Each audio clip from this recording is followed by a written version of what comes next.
Hi, I made my home in a traditional KL shophouse, and here's how you can too.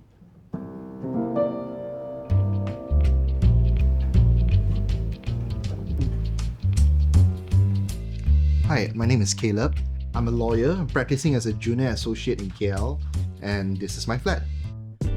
Built in around 1949, 1950, I guess you could say this is among some of KL's earliest flats. I viewed so many properties, only managed to find one in Brickfields that fits my budget and is in good condition and is not too far out of the city. Finding this flat itself is a 1 in a million.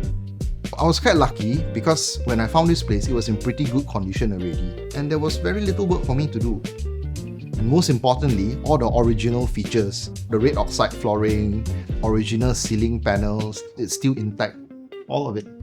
Then there was a question of sourcing for the furniture. I'm very much influenced by my family's old shophouse in Muar. The style of furniture that I chose, the way they are arranged, it's actually an homage. Did I pronounce that right? It's one of those words that you never get to use in real life. Homage. To my grandmother's shophouse, I mainly source my pieces from junkyards and second-hand shops, and then I'll fix them up myself. I'm not a super good workman, as you can see, but I guess that's the charm of it, isn't it? You want it to proudly wear its battle scars. To add character, add some vintage pieces to the furnishings of your home. Without these old pieces, it looks like a cookie cutter home. First, consider putting up old photographs.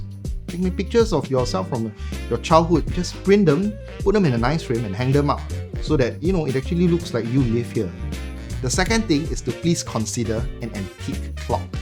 It's a functional object, it tells you the time, and they're just a joy to look at. That's enough already. That is able to turn any hondo into something that is uniquely your own. And also, build a community around yourself. The original plan was just to have a nice little flat where I can stay and which I like. So when the house began to draw some attention, I'm quite surprised at it actually, because this wasn't planned. It wasn't part of my plan.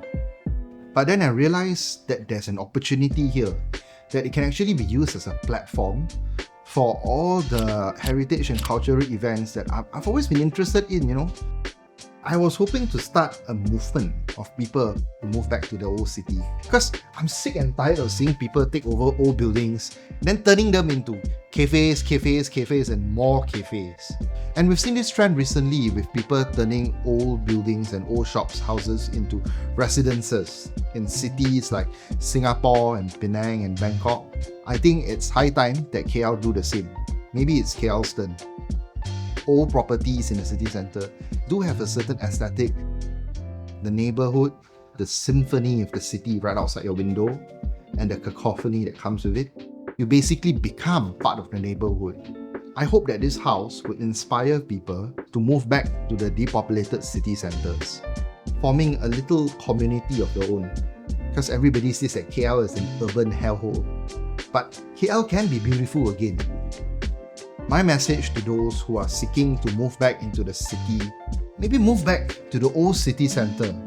Consider renting or renovating an older property. There are many lovely old buildings, and that could be your next home.